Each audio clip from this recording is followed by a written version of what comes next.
So why don't we continue to build community? I know everyone here and many I see, actually, I'm recognizing out there organizers. So we always want to know, how did you come to this work? So my first introduction to environmental justice work, well, not knowing it was environmental justice work, my first introduction was living within 3 miles or so of 3 coal-fired power plants on the south side of Chicago. But I didn't know that had anything to do with the kids in school who had asthma or the folks in church who had respirators they brought to church. But my first known introduction was when I was in Peace Corps in Jamaica, and I worked with a community that had their water supply contaminated by Shell oil, and I was part of the organizing for justice for that community. So I'm from a small town in Baton Rouge called Alson, Louisiana. And Alson, Louisiana was actually the first in Louisiana, the first community to be considered a class action suit by a community, because there was a landfill, there's also a polymer plant there, there's a Superfund site, all sorts of other things. And moving to New Orleans, going to school, I was kind of shocked that wasn't everybody's norm, because if you drive through North Baton Rouge, you can see the chemical plants along the major interstate there. And so once I realized this isn't everybody's norm to have a siren on Wednesdays for the emergencies, or taking a field trip to a landfill, to just, hey, these are the great things we're doing in your community, while also being too close to people who live there. Also, some of the residents there now saying that it may not even be properly lined. It was just kind of like, who's fighting for us? Who is speaking up for Black people with this issue? And so I started researching, I started getting deep into it, and my environmentalism went beyond being like a recycling person to being, in the social justice aspect of environmental justice. So, well, let me just start by saying that I've been to a lot of rodeos, and I'm hoping that there are younger people who will say the same thing I'm about to say, which is this. I came up in the late 60s and the early 70s when Indian country, every community was in a magic movement moment. The anti-war movement, the women's movement, the gay rights movement, the Black Panthers, the Young Lords, on and on and on. And the American Indian movement as a movement was playing its role, standing beside all the other communities. And it inspired me to think about what is the meaning of my life. From now I know to be an Indigenous framework. Where am I on the time continuum? How did I get here? Where am I going? What should I do right now? And so that's how I got involved. And it's a slippery slope, let me tell you, as you just stay and stay and stay, because it becomes part of your way of thinking about your relationship to all things, your relationship to the natural world, your relationship to social and economic phenomena. Yes, well, coming from Arizona, my introduction to the social justice movement was actually to the immigrant justice movement. In Arizona, we have battled for decades a long history of anti-immigrant narrative that really attacks and disproportionately impacts the Black, Indigenous, and Brown communities of Arizona. So that's how I got introduced, honestly, through just the space in general. And I did not see myself portrayed in the mainstream environmental movement for a long time, so I didn't think that was a mine thing to do. I was like, I'd rather fight against people's deportation than, trying to save the whales right now, because I really care about people. Later, through my own education and learning of the space, I realized that this was all very much connected, that these communities that were over-policed or targeted by those were the same communities that were highly impacted by air pollution, by dirty water, by extreme heat. And that's how I joined. And to your point, it has really changed my own relationship of how I see myself in the world and how I see myself connected to nature, and the idea of how do we show up in these moments. When I was coaching and half of my team had asthma, And when I was growing up in white suburbs, none of my teammates had asthma. And so when I started understanding why half of my team had asthma and all the things that they were having to navigate just to get to school, just to compete on the court, just to give themselves a chance, I started seeing all things. And we were kind of talking about how everything is connected. So that's what really helped me start understanding the impact, not just of environmental racism, but capitalism and all the other isms and IAs we can name. And I couldn't unsee it after that. That's exactly right. It couldn't be unseen once you saw it.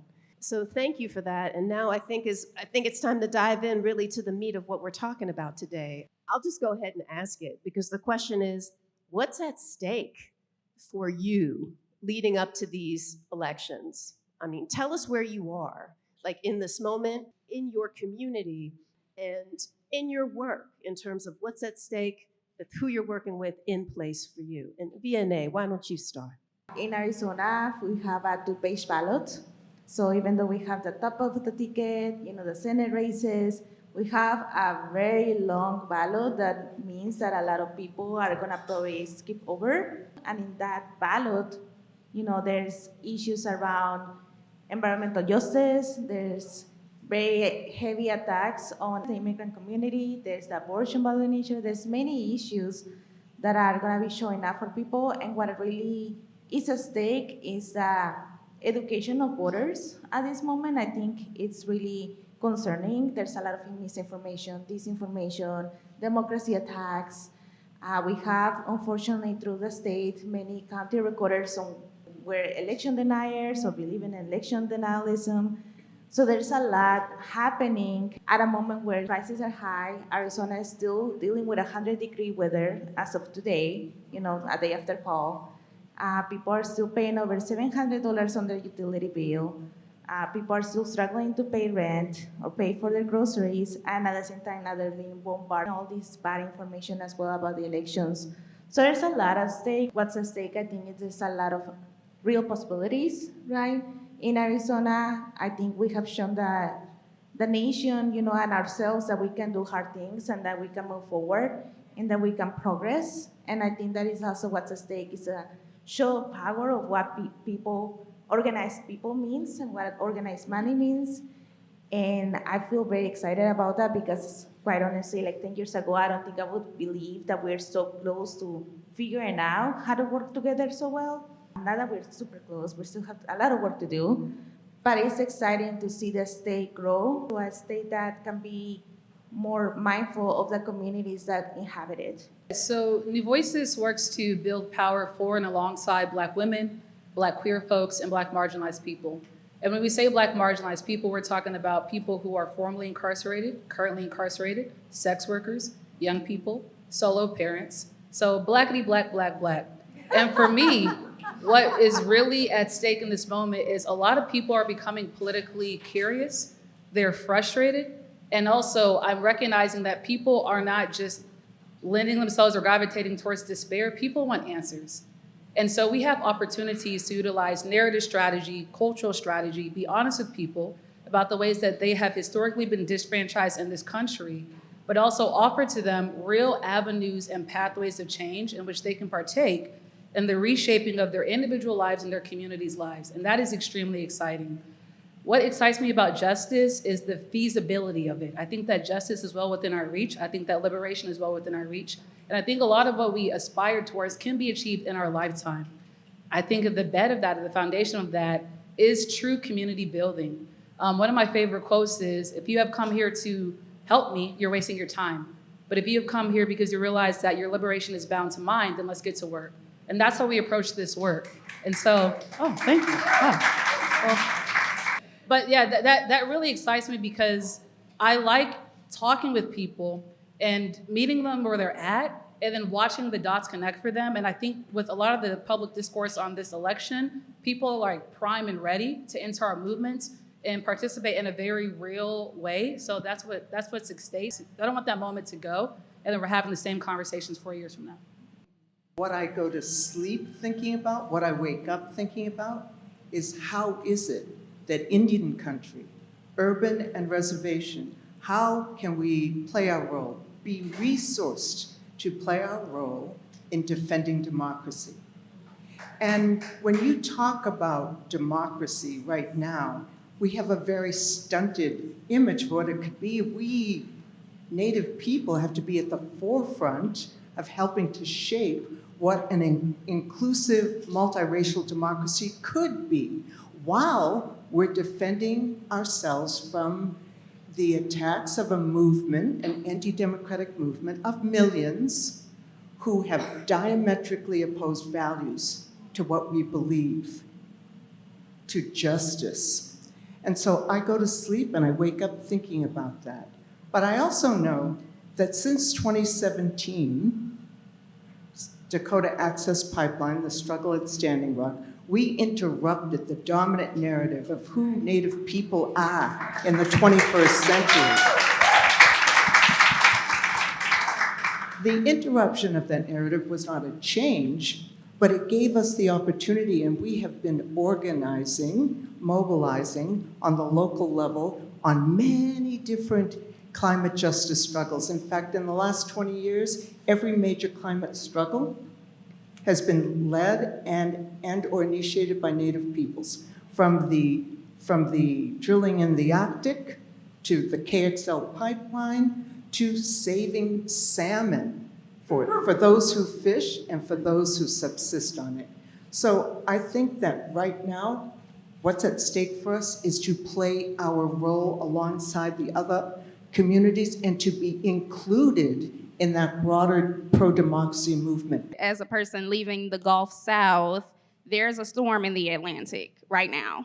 And I'm thinking about what that means for us as far as disaster preparedness. After we just had a storm in Louisiana, 2 weeks ago? Last week, 2 weeks ago?